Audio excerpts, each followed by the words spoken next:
gente, bom dia e boa tarde, né? 12h03 no meu relógio. Estamos aqui para fazer o possível para substituir à altura a nossa companheira Liliane Ventura. Bem-vindos, só gente que fala, ao vivo, pela Rádio Trianon 740 AM São Paulo, Rádio Universal 810 AM de Santos, aqui sempre das 12 às 13 horas, também pela TV Ética, TV Êxito, www.tvexito.com.br. Curta também nossa página do Gente que Fala e participe pelo telefone 5081-3782. Repito, 5081-3782. Estamos aqui com grande prazer e parece uma coincidência, mas eu tenho muita consideração por todos que participam da mesa.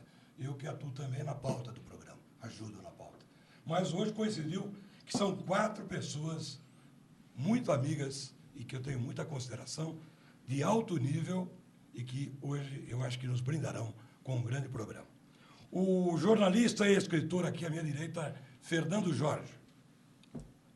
O procurador de Justiça, que já foi secretário municipal, deputado estadual, presidente da CETESB, o doutor Drauzio Barreto. Nós estamos também com o sociólogo Getúlio Hanashiro, ex-secretário de governo nas áreas de saúde e dos transportes. E o cantor, daqui a pouco, estará aqui conosco, ator e tradutor, Malcolm Forrest. Daqui a pouco ele chega, que ele está com um compromissozinho aí, eu já venho. Mas, então, vamos iniciar. Vamos passar a palavra, então, ao nosso escritor e jornalista Fernando Jorge para os seus cumprimentos. Bom dia e boa tarde, meu caríssimo escritor. Eu sinto-me muito honrado em estar aqui ao lado do procurador de Justiça Drauzio Barreto, do sociólogo Getúlio Hanashiro, e também estar ao seu lado, Cigarelli. Para mim é uma honra. A satisfação é minha. São pessoas de grande valor, de grande capacidade. Então, é sempre um prazer participar de um programa com pessoas assim. Estou às suas ordens. Muito bem. Vamos aos cumprimentos do nosso queridíssimo procurador de Justiça, Drauzio Barreto. Cigarelli, é uma alegria estar de novo aqui no programa Gente que Fala, hoje sob a sua coordenação aqui na mesa de debates, ao lado de pessoas expressivas da nossa vida, o escritor e jornalista Fernando Jorge, o nosso amigo Getúlio Hanashiro, e, como disse, é uma honra renovada estar aqui de novo e numa mesa de tal qualidade como a que você hoje organizou. Muito bem. E o grande prazer também, outro dia eu até fiz um presente a ele, de uma foto que nós tiramos há muito tempo ainda do início do governo Mário Covas, e nós dois juntos, os dois mocinhos. Agora ele continua moço, eu já fiquei velho, preciso até tirar os óculos. Getúlio Hanashiro, nosso ex-secretário de Transportes, nosso amigo e irmão. Cigarelli, é um prazer estar aqui nesse programa Gente que Fala, sobretudo com a sua condução, que nós temos já um relacionamento de amizade de mais de... Eu nem vou falar o tempo, mas pelo amor de Deus. Que se consolidou ao longo desse tempo. Nosso querido jornalista, escritor, que é sempre positivo encontrar com ele nesse programa ou em outros locais, porque enriquece a nossa mente, que é Fernando Jorge. E o procurador de Justiça, Drauzio Barreto, que desempenhou um papel extremamente importante como presidente da CETESB, como deputado, e hoje continua no Ministério Público, certamente desempenhando com a mesma eficiência o seu papel. De modo que, em boas companhias nós estamos e com muito prazer que nós dirigimos ao seu público. Muito bem. Olha, gente, a lista de empresas suspeitas de envolvimento com a chamada máfia do ISS inclui grandes construtoras, shopping e até um hospital de São Paulo.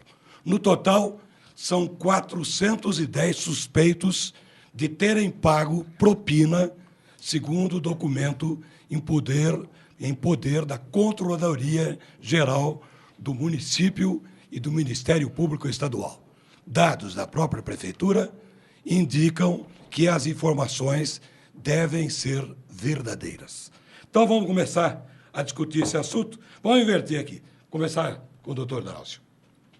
Bom, Cicarelli, cada dia novas informações vêm a respeito dessa quadrilha que se instalou na Secretaria de Finanças da Prefeitura de São Paulo. Não se sabe por quantos anos eles ali promoviam esses atos lesivos ao patrimônio público, né, atos de corrupção, e nem se sabe ao certo ainda o tamanho desta quadrilha. Não é? É verdade. Há uma indicação objetiva aí de 4 fiscais da Prefeitura que, em troca de propina, deprimiam o valor do ISS devido pelas obras, especialmente as obras de grande porte, mas eu não duvidaria, viu, Cicarelli e amigos de debate, que essa raia miúda aí de larápios do dinheiro público da Prefeitura também passassem a tarrafa em obras que não fossem tão substantivas como prédios de escritórios, prédios residenciais importantes, shopping center, hospitais, como agora aparece nessa relação de um dos fiscais que, numa das gravações interceptadas, ele dizia que tinha transtorno obsessivo-compulsivo, o vulgo TOC. E o transtorno obsessivo-compulsivo dele, além de roubar a prefeitura, que esse ele não disse que era o transtorno. Não tinha pânico, né? Não, pânico eu acho que ele vai começar a ter de um tempo para cá. Era registrar todos os dados da corrupção. Por isso que esta lista ela tem assim um valor muito grande, porque ela indica com precisão a obra, o valor, quanto deveria estar sendo recolhido, quanto que os ladrões aí do erário público partilharam desse butim. E essa organização, vamos chamar assim, né, essa organização financeira dos corruptos vai ajudar muito a Justiça e a própria Prefeitura a reaver os valores que deveriam ter sido ingressados nos cofres municipais, né? Doutor Getúlio, o senhor debitaria esse problema a algum governo especificamente, alguns, ou esse pessoal está por fora, não está sabendo de nada? Como é que o senhor vê esse problema todo? Olha, eu acho muito difícil que as autoridades superiores desses funcionários não tivessem conhecimento. Pelo vulto ou pelo tamanho do desvio e da corrupção que aconteceu.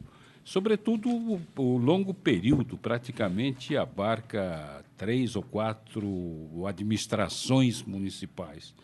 Então, eu acho que, certamente, isso realmente escapa a uma visão mais crítica de que as autoridades acima dessas pessoas não tivessem conhecimento. Agora, ao lado do que disse o Drauzio Barreto, que é um profundo conhecedor de toda a questão administrativa como procurador de justiça, o que me causa espécie, o que é estarrecedor, é a forma como simplesmente um desses... aquele que fez, inclusive, a denúncia, né, que em função da delação premiada, está realmente trazendo à tona todo este processo, é a forma descarada como ele narra os fatos. Indagado uma vez se haveria possibilidade de devolver o dinheiro, ele disse que só se fosse procurar todas as moças de programa, que praticamente ele gastou todo esse dinheiro com garotas de programa, etc. E perguntado ainda como é que ele conheceu a mulher dele, a mãe de um filho dele, ele disse que foi numa boate que tinha mulheres de programa. Ou seja, não há nenhuma consideração pelo fato dela ser E deu mãe, até um cachê, 25 mil reais para cada uma. mãe do filho dele. Então, nós chegamos, Um absurdo. Cicarelli, num ponto, meu caro Drauzio, em termos de valor humano, em termos da dignidade humana, eu não coloco apenas a questão da propina, do valor monetário, mas em termos de valores humanos. Quer dizer, nós chegamos num ponto que realmente é estarrecedora. Não é? O fato de que simplesmente essas pessoas fazem essa delação, fazem essas denúncias, narram os fatos com maior simplicidade e com a cara mais lavada do mundo, quer dizer, sem vergonha nenhuma. Quer dizer, eu acho que nós estamos regredindo.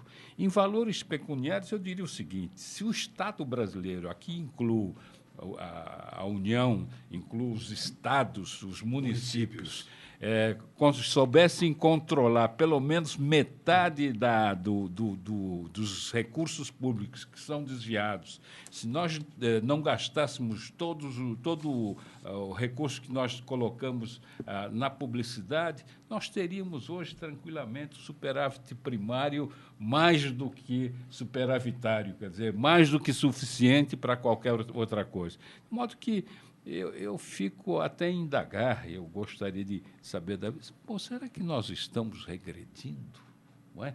Em termos de valores humanos, em termos da dignidade, em termos da consideração pessoal? Eu acho que sim. Fernando Jorge, nosso escritor. Aliás, tem 2 livros do Fernando Jorge, do nosso escritor e jornalista, que nós vamos sortear ao final. O que acha do problema? Caro Cicarelli, o doutor Drauzio Barreto, procurador de justiça, tem toda razão. Cada dia aparece um negócio assim. E o sociólogo Getúlio Nachiro está certo, acertou, ao dizer que isso escapa, está escapando, é um descaramento, é mesmo um descaramento. Agora, a história é velha, porque na época do Império, do segundo reinado de Dom Pedro II, quando houve um rombo no Tesouro Nacional, o Marquês de Maricá, que era filósofo, autor de um famoso livro que você conhece, intitulado Máximas, quando disseram para o Marquês que havia ocorrido esse roubo no Tesouro Nacional, e soltaram esta frase: foram os ladrões audaciosos que entraram lá e se apoderaram do dinheiro público. Aí o Marquês respondeu: ladrões não. O roubo de milhões enobrece os ladrões. Então, fulano aqui do Brasil, às vezes, quando rouba, ele adquire status de nobre, de fica mais importante. E a história é antiga. Eu estou me lembrando do caso daquela advogada, a Georgina, que durante anos e anos roubou, usando a expressão do sociólogo Getúlio Nachiro, descaradamente.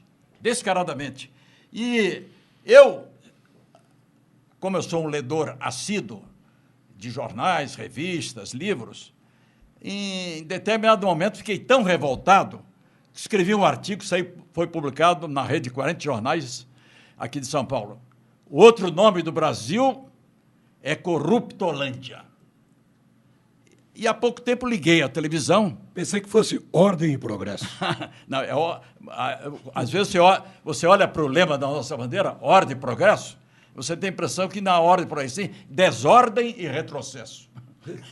Essa que é a verdade. Aliás, esse lema é do filósofo francês Auguste Comte, fundador do positivismo. Mas outro dia, ao ligar a televisão, eu fiquei impressionado. Eu vi em vários caminhões lá na China mais de 400 chineses com as mãos amarradas atrás das costas e alguns chineses já com idade provecta, respeitável, septuagenários ou sexagenários ou mais. Eram prefeitos de cidades chinesas que se apoderaram do dinheiro público dos seus municípios, das suas cidades, e que iam ser executados com tiros na cabeça em praça pública. Essa é triste.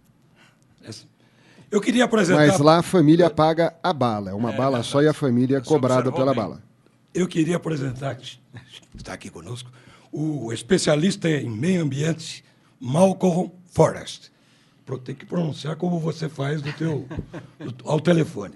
Tudo bem, Malcolm? Tudo bem, Cicarelli. Um grande prazer estar com você, com todos os nossos amigos convidados, e sempre aqui lidando com temas que são candentes, momentosos e muito apropriados, não é? Acho Muito que bem. É muito bom o jornalismo que tem essa saída junto com a Procuradoria, o Ministério Público. Eu acho que são as duas válvulas de escape e vetores para que a sociedade civil se manifeste e esse país mude. Gostei dos seus óculos. Quer trocar, não? Vamos embora. Então está mais bonito. Um abração, Malcolm. Abraço. Fica aqui com a gente. Será um prazer e uma honra. Deixa eu passar um tema aqui. A presidente Dilma Rousseff foi convidada a ser um dos 6 chefes de Estado a discursar na cerimônia em homenagem a Nelson Mandela, hoje na África do Sul. Para o evento, Dilma viajou acompanhada de 4 ex-presidentes do nosso país, ainda vivos: Lula, Fernando Henrique Cardoso, Fernando Collor de Mello e José Sarney. Quer dizer, teve até presidente aqui que foi derrubado, né, que é o Fernando Collor, mas está valendo. Foi presidente. Então, vão inverter as ordens, tudo. Vou começar com você, Malcolm. O que você acha disso tudo?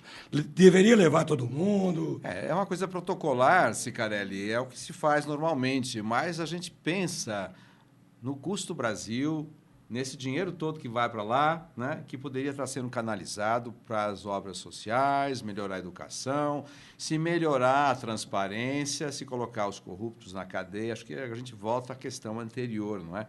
E a gente vê como eles agora se dão bem, né? Todos eles aqui, nossa, foram inimigos ferrenhos, né? O Lula dizia para o Collor, no último debate que na Bandeirantes, lá atrás, né? Você vai morrer na praia. Mas vão todos no mesmo avião? Eu acho que sim, deve Ou estar tomando coquetel vão juntos. criar compartimentos para cada um ficar de um lado? Não, acho que olha o Mandela aí. Olha o Mandela. É. Mandelão, gente fina. Esse foi o maior líder grande do século XXI. Né? Maior líder. Né? Foi, não é? Continua sendo. Tem muita gente que acredita que a vida continua. Eu vou nessa com o nosso querido doutor Getúlio. Eu acho que foi uma atitude positiva da presidente Dilma. Tinha que levar todo mundo? Tinha que levar os ex-presidentes. Não que ela tivesse obrigação, nem até protocolarmente me parece que não.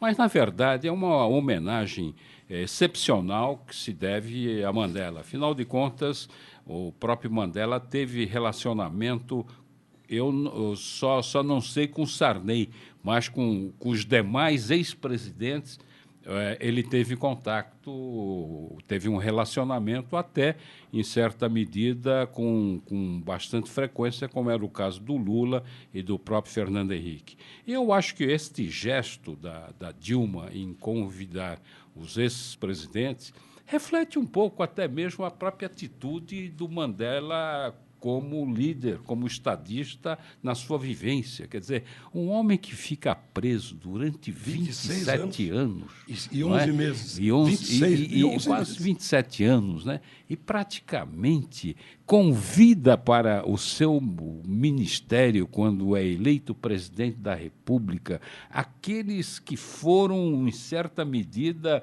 os seus algozes, não é? É de um espírito humanitário, é de um espírito que realmente poucas pessoas têm. E ele praticamente dedicou a sua vida à causa pública. Quer dizer, ele esqueceu de si mesmo, esqueceu da família e se dedicou e colocou toda a sua energia para a consolidação da República da África do Sul, não é? Da emancipação do seu povo, da sua raça, de modo que eu considero, de um lado, o gesto da Dilma excepcional, excelente, realmente era um gesto que enobrece o Brasil, na medida em que ex-presidentes, junto com a presidente do país, viajam para homenagear, prestar a sua homenagem também ao grande líder Mandela e em nome do povo brasileiro. Doutor Drauzio, Não, Cada cabeça uma sentença. O que o senhor pensa? Eu entendo o seguinte, é que nós temos alguma antipatia ou por parte desses nomes ou pela totalidade dos nomes que integram Falou por mim. a caravana brasileira. Mas, neste momento, Cicarelli, a homenagem é ao personagem mundial Nelson Mandela. Não é? Vamos esquecer as outras não coisas. traz, digamos assim, qualquer problema, penso eu, não é? Estarem os 4 presidentes vivos que nós temos entre nós aqui no Brasil, indo lá fazer as deferências todas, e nunca serão suficientes, ao homem, ao exemplo que o Mandela trouxe para o mundo. O próprio Hanashiro lembra de uma coisa importantíssima. Ele levou seus carcereiros para fazer parte do seu gabinete. Ele olhava todos os dias para aqueles homens que, durante esses quase 27 anos, não é, foram seus algozes, não é? De modo que ele dava ali um exemplo ao mundo, mas em particular ao povo africano, porque havia um medo muito grande que, com o fim do apartheid, o fim da política de segregação racial, houvesse um banho de sangue promovido pelos negros sobre a minoria branca que, durante décadas, tiranizou a quase totalidade do povo negro africano. E ele, mais do que palavras, ele usou atitudes para mostrar que a tolerância e o perdão era fundamental para que o povo africano pudesse se reunir e unir em favor de dias melhores. De modo que a ida da Dilma, do Fernando Henrique, do Lula, do Sarney e do Collor ao funeral do Mandela, eu imagino que, nesse momento, é absolutamente secundário. O personagem principal é o Mandela e o exemplo que espero que ele deixe aí para muitos dos líderes mundiais em busca da paz. Deixa eu aproveitar esse momento. O professor, o jornalista e escritor Fernando Jorge, parece que tem uma lista aí. Diz que ele tá louco da vida aí com uma matéria que saiu no jornal. Diz que tem muitos erros de português. Mas erro de português hoje não é mais novidade, não. O que o senhor tem aí? Mostra para a gente. Eu só quero rapidamente mostrar o seguinte. A Folha de São Paulo, que é um grande jornal, cujo redator escreve muito bem, publicou esse anúncio aqui com o Pelé, Decreto do Rei Pelé, contendo 7 erros de português. Aí ele faz de toda a casa um estádio lotado. Faz de todo churrasco... Não é faz, é faça. Presente do indicativo do verbo fazer. Eu condeno esses erros, quero ser rápido, porque, primeiro de tudo, existem 4 vítimas nesse erro. A primeira vítima é a respeitável e idosa senhora língua portuguesa. Me assustou agora. Não morreu ninguém. Foi violentada. Tem vítima. A segunda vítima, o jornal A Folha de São Paulo, que, repito, é um grande jornal, os seus redatores são excelentes, escrevem muito bem, mas teve que aceitar esse anúncio. A terceira vítima, o Pelé, que o anúncio o obrigou a ser ignorante. E a quarta vítima, o leitor, as pessoas simples, os estudantes. É apenas isso. Quer dizer alguma coisa, Mauro? Eu acho que essa quarta vítima é que eu me preocupa mais, que eles vão incorporar no seu universo de conhecimento erros crassos de português, né? E com isso vamos perdendo mais e mais e mais o nosso idioma. Aqui não se trata de linguagem culta nem linguagem formal. É linguagem simples, corriqueira, usada pelo povo. Porque da unidade de um país depende também a preservação do seu idioma. Dá medo de falar com o professor, né, doutor? Aqui a gente precisa tomar muito cuidado hoje, porque nós temos eu não falo, aqui eu não escrevo perto dele. Nós temos um defensor da língua pátria, mas o Fernando Jorge deve sofrer muito hoje em dia com o nosso nível de comunicação escrito, porque depois do computador e as redes sociais, não se escreve mais. Às vezes eu não consigo entender as mensagens que eu recebo, é tudo abreviado, com símbolos, com o som, não mais com a letra que exprima o som, né?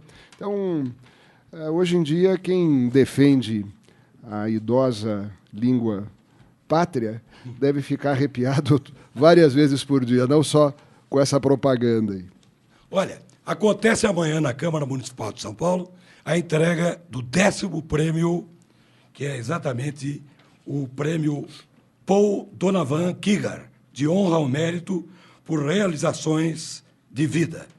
Um dos 4 homenageados será o futebol do Brasil, pela projeção mundial do país, contribuição para a autoestima do povo e promoção do esporte. Durante o evento, será lançada ainda uma moção pública para que a Copa de 2014 adote o lema Copa da Paz.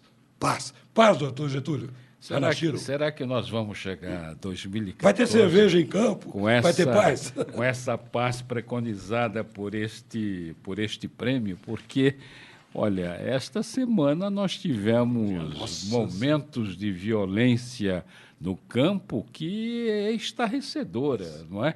É estarrecedora. Eu acho que a gente realmente tem que se preocupar com a questão da violência, da segurança.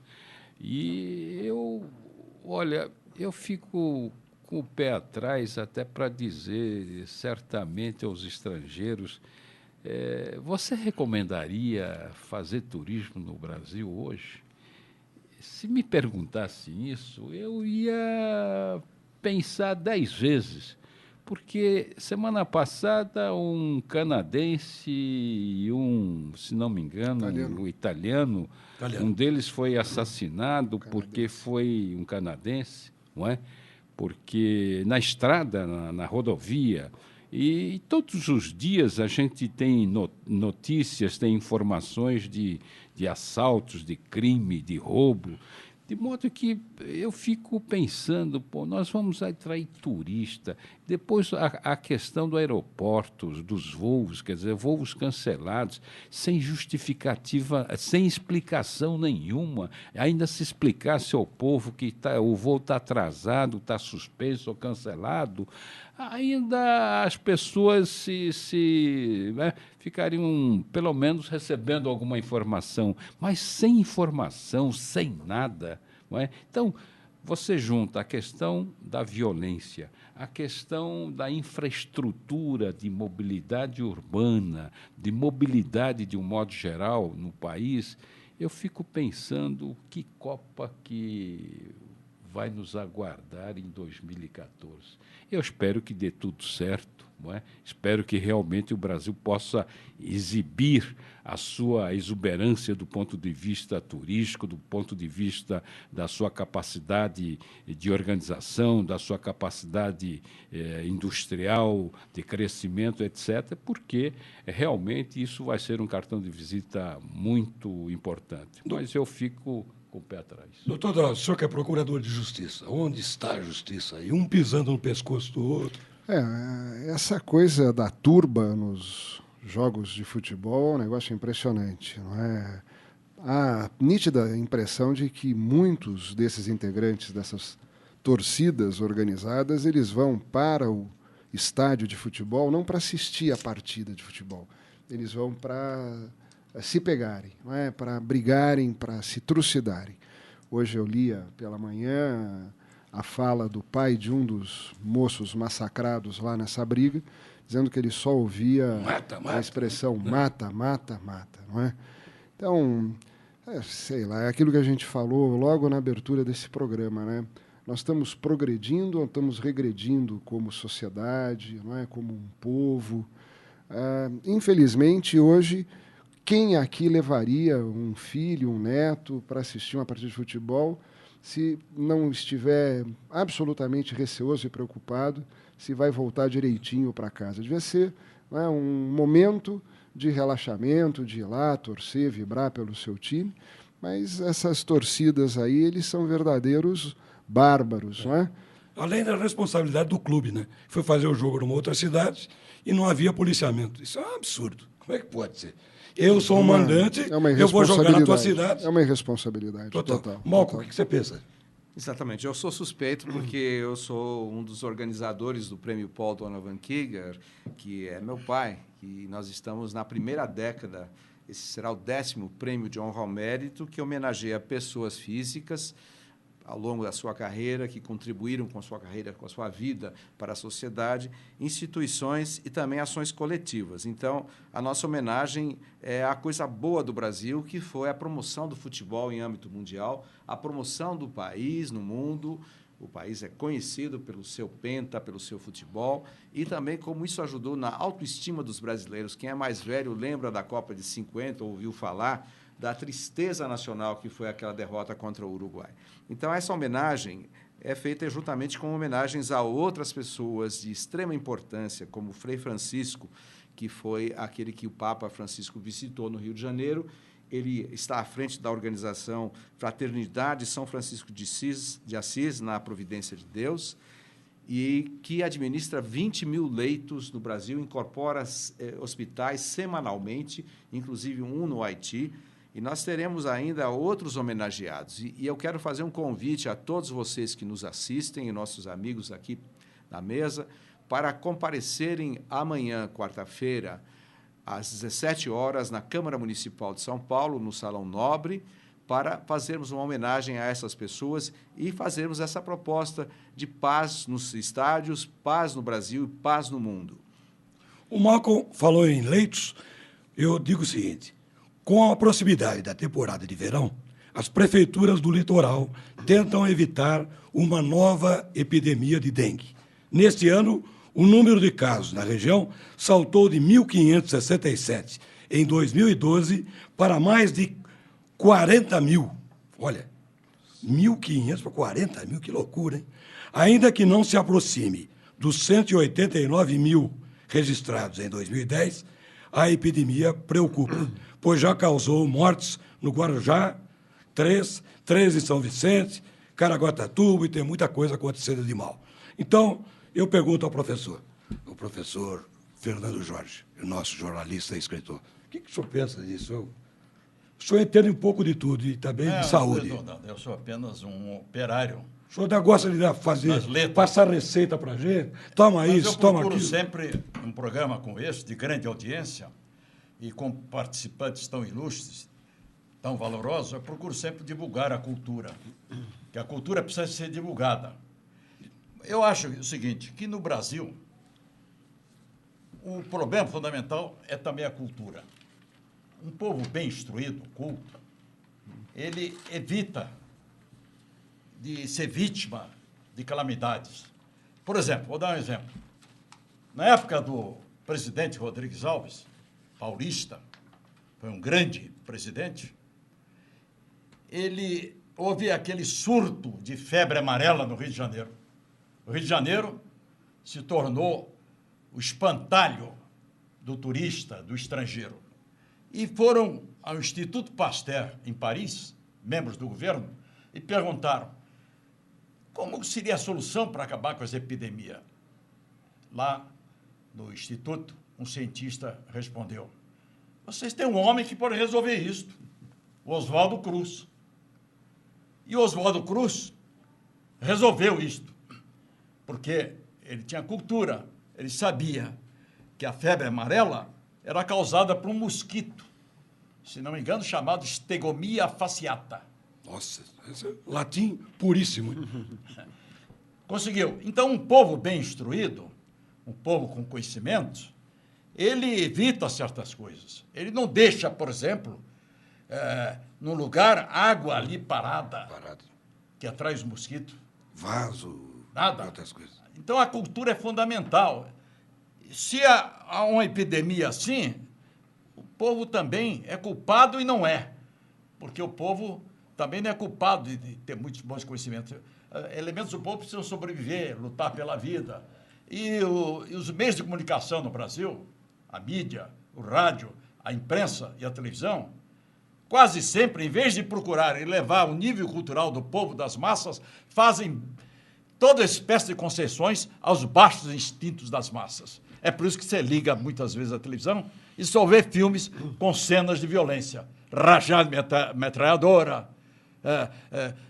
carros explodindo. É isto. Eu penso assim. Tem outra, na pauta, infelizmente, tem outra coisa ruim aqui. O governo e a Prefeitura de São Paulo farão nova ação conjunta relacionada a viciados em crack. Isso vai e vem, volta. Os moldes ainda são indefinidos, mas a ideia é fugir do perfil repressivo da operação na Cracolândia, iniciada pela PM no ano de 2011. A ideia é realizar um trabalho focado na área de assistência social, sem dispersar a população de rua, já que a concentração no centro favoreceria o tratamento. Doutor Drauzio. Bom, as imagens recentes da Cracolândia, elas traduzem uma pintura acabada da falência das políticas, seja do município, seja do Estado, no que diz respeito à população de rua, porque esses que vivem ali são moradores de rua, a ausência total de tratamento, né? Há uma discussão aí se a internação deve ser voluntária ou deve ser forçada, o que mostra, digamos assim, que enquanto se discute o sexo dos anjos, não é?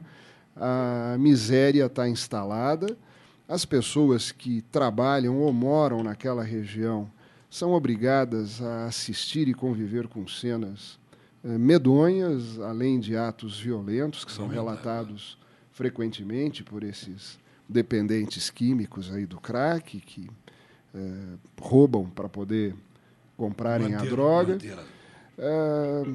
Cabines, barracas montadas nas calçadas, né? À noite, as imagens que a gente vê na televisão, parece saído de filmes de terror, zumbis vagando ali pelas ruas, arrastando sacos de lixo, queimando pedras de crack.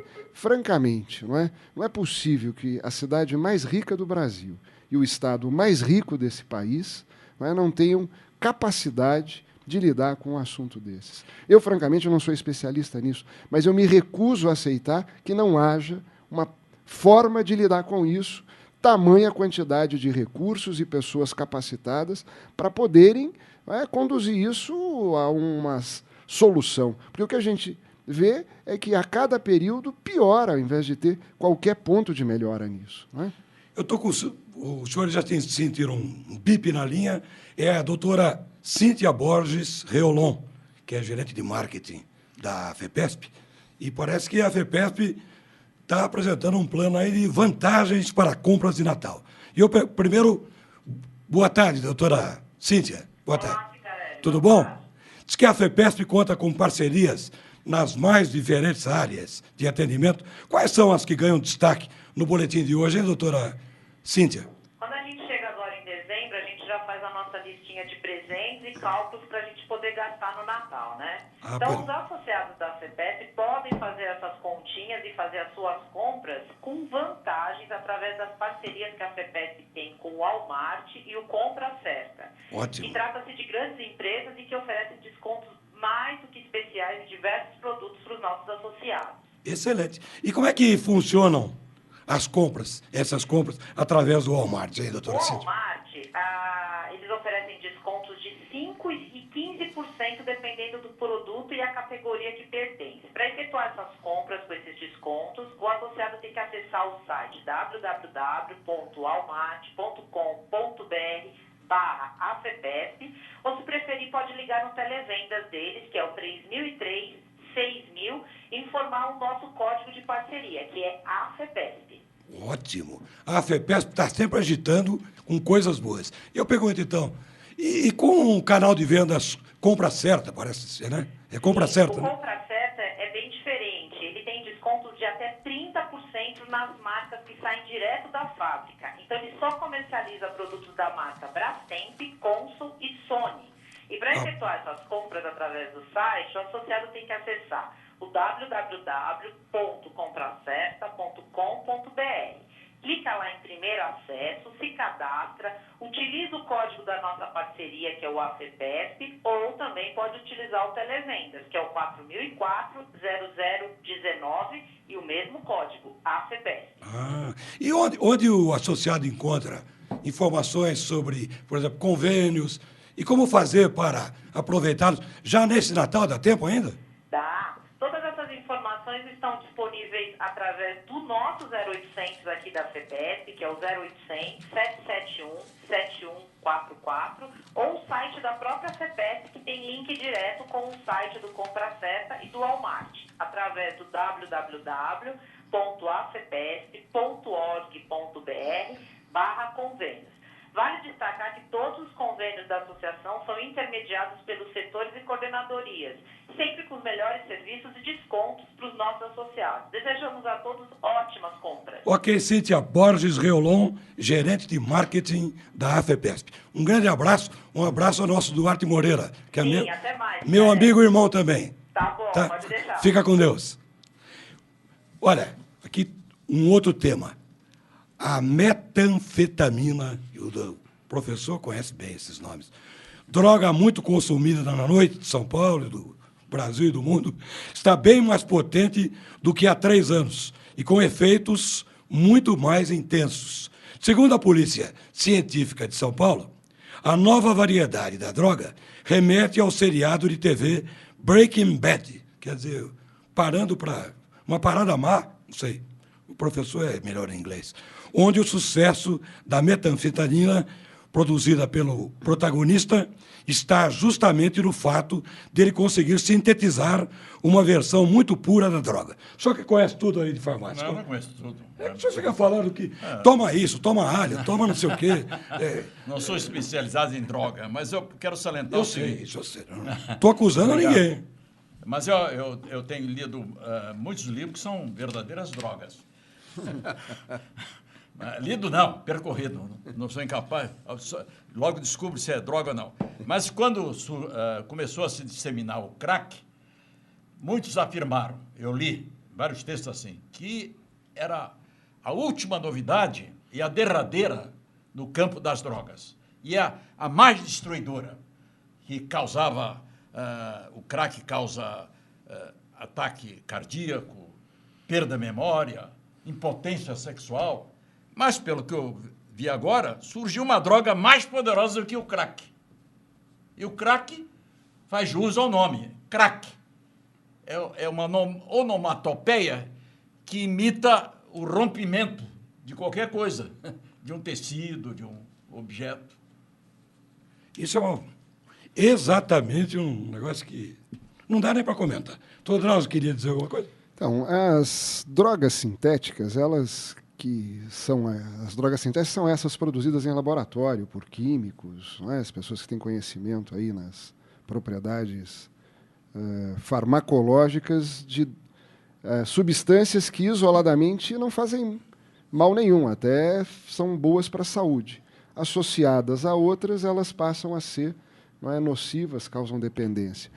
São as chamadas aí drogas sociais, não é?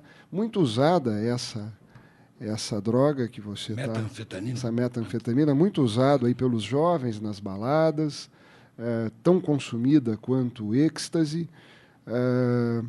E isso, quando se estanca uma porta, os químicos do mal vão e fazem outras drogas, tantas violentas ou mais como essa. O fato é que essa série americana de televisão ensina como fazer. Qual é a tradução do Breaking Bad? O que é? Parando o mal... Eu não saberia dizer, Cicarelli, qual é a tradução para Breaking nós. é parando, né? Mas o fato é que eles ensinam como uma fazer. Parada, vai. Deve ser tudo uma de ruim. Errada. Deve ser tudo de ruim. Como disse o nosso escritor, Fernando Jorge, o crack era o lixo do refino da cocaína. Alguém lá foi pegar a borra do refino, que era aquilo que os traficantes descartavam, jogavam fora, e descobriram que aquilo lá, se fumado, era muito mais barato do que a cocaína que estava sendo refinada, e passou a ser a cocaína do pobre. Não é? Uma pedrinha de crack que era lixo, era vendido por qualquer moedinha, e fez esse estrago na população usuária dessa substância. E assim caminha a humanidade. Não é? Assim caminha a humanidade. Se me permitir, eu quero cumprimentá-lo. Gostei da sua expressão. Lixo da cocaína. Ótimo. O Malco quer dizer alguma coisa. Ele não é da área, mas Mas, olha, eu concordo plenamente com o doutor Drauzio. Assim caminha a humanidade, assim, olhando em perspectiva, as questões que foram colocadas aqui. Nós começamos falando do problema da corrupção, falamos do problema da paz, da violência, falamos da Cracolândia. Aliás, ali nessa região de São Paulo, quem conhece, está o Liceu Coração de Jesus, que é uma obra magna Muito bem de Dom lembrado. Bosco, Muito São bem João lembrado. Dom Bosco, que é uma grande escola para jovens. A preocupação dele era a juventude, a infância, a violência, combater a violência educando com cultura. Então, vamos vendo tudo isso em perspectiva. E uma série de televisão americana, que não é a única, tem várias séries que propõem a violência, o uso de armas, o uso de drogas, nem que, no fim, o bem vença de alguma forma, nem tanto hoje. Houve uma época que nos Estados Unidos havia uma censura, assim.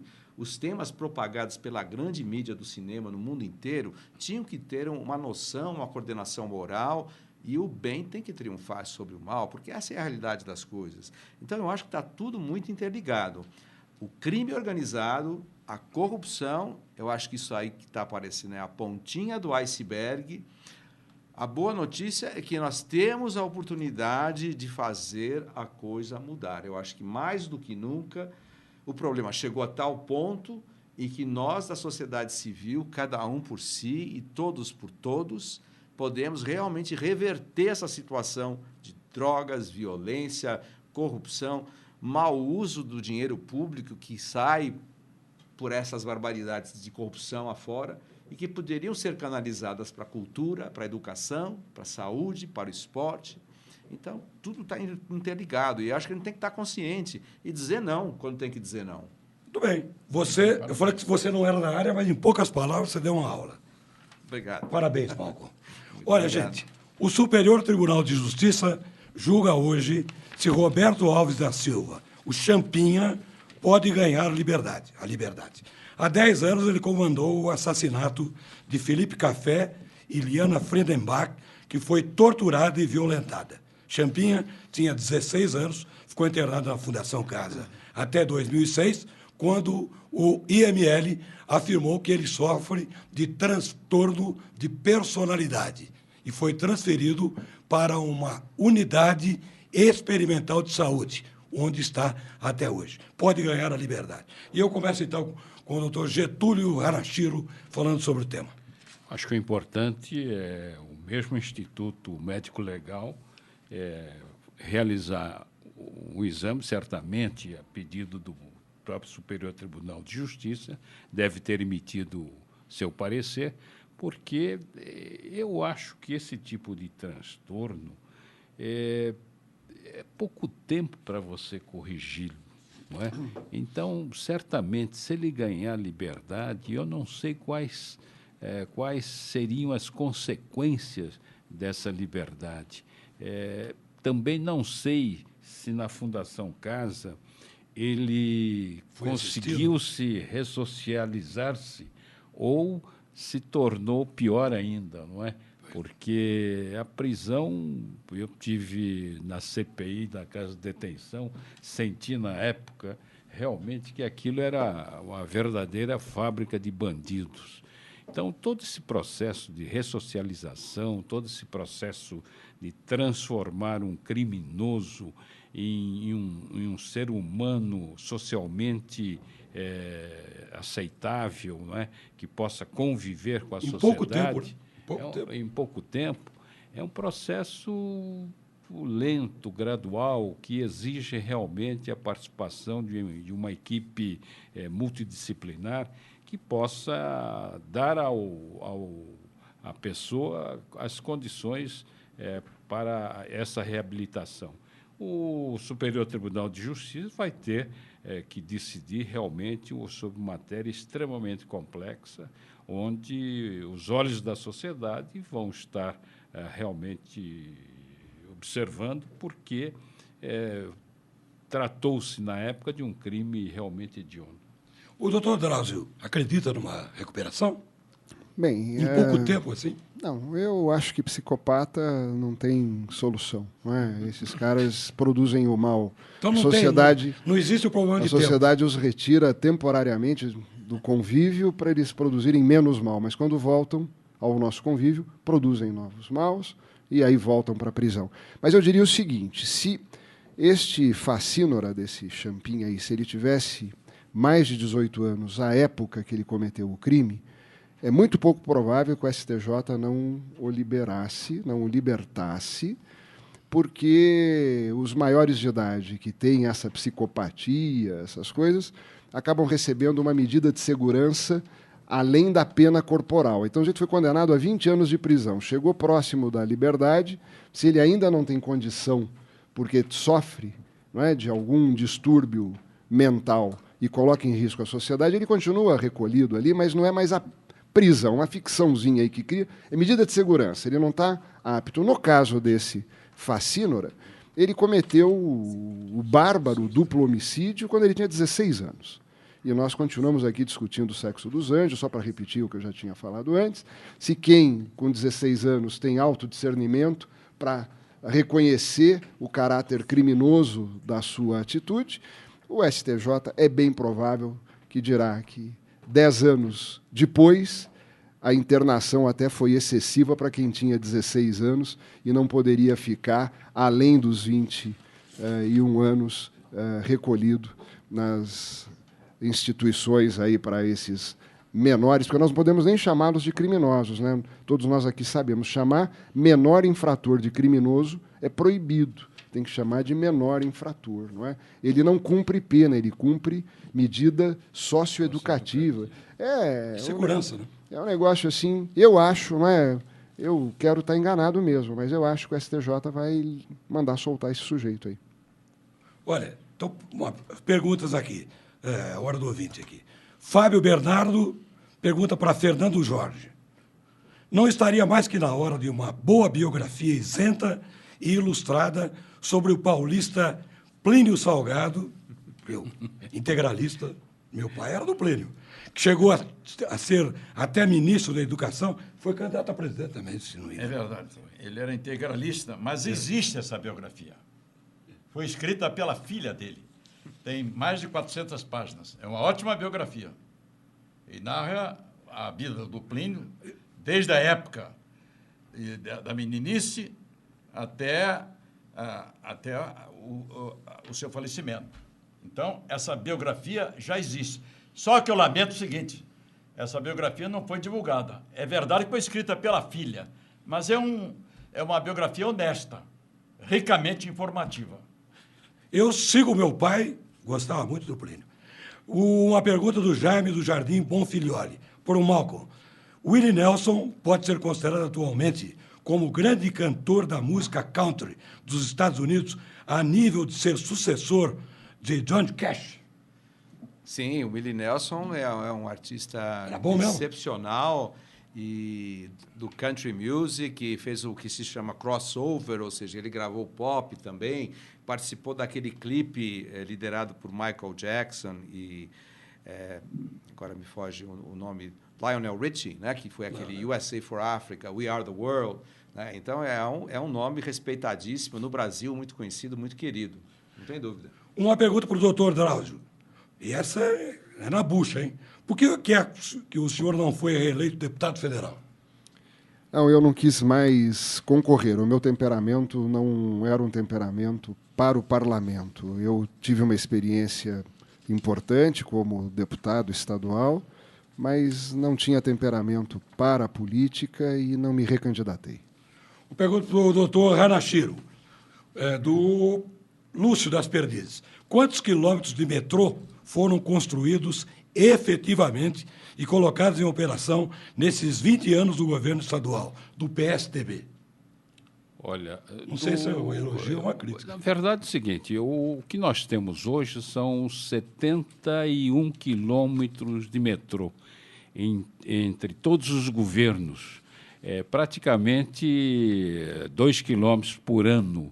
Portanto, é só multiplicar pelos anos de cada um dos governos, você vai ter mais ou menos a média. O que eu posso dizer é o seguinte, é muito pouco para uma cidade com 11 milhões de habitantes. E a responsabilidade é de todos os governos, independentemente de ser governo do PSDB, do PMDB, do PT, etc. É uma responsabilidade de todo o governo. E incluo aí também o governo federal, porque a questão de metrô, a questão da mobilidade urbana dos grandes centros, das grandes metrópoles, é uma responsabilidade do governo federal, do governo do Estado e dos municípios das regiões metropolitanas. Portanto, é um problema da sociedade brasileira de encarar este problema, senão nós vamos ter realmente, durante os próximos anos, um travamento na nossa mobilidade.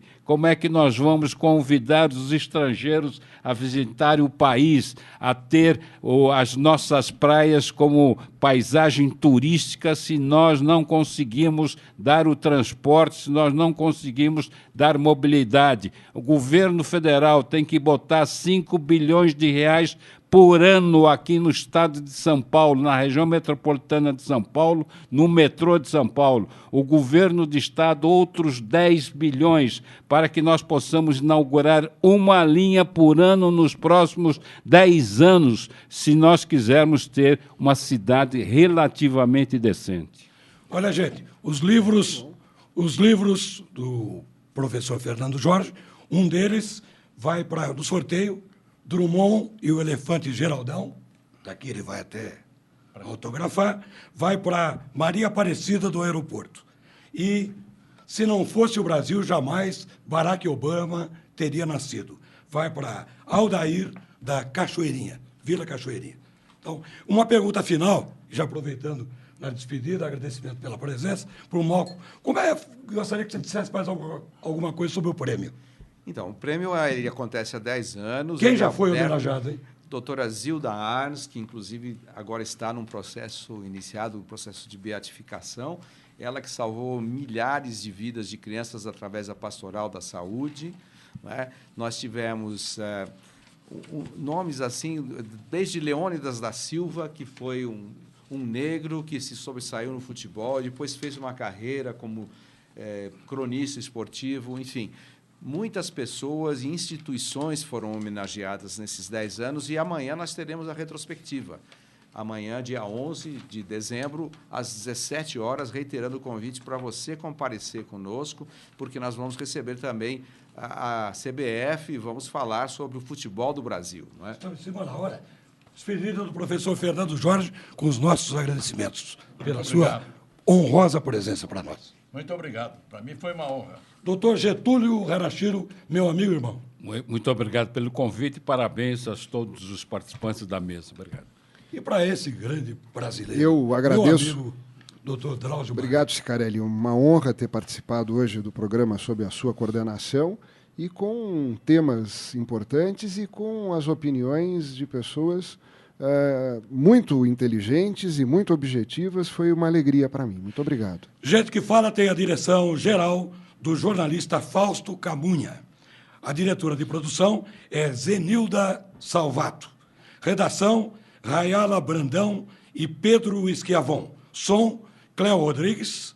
Ainda com a Fernanda Cataldi, Felipe Duarte, Felipe Batista, Renato Borges, Douglas Danta e Bené Bené. Muito obrigado, boa tarde e até uma próxima vez.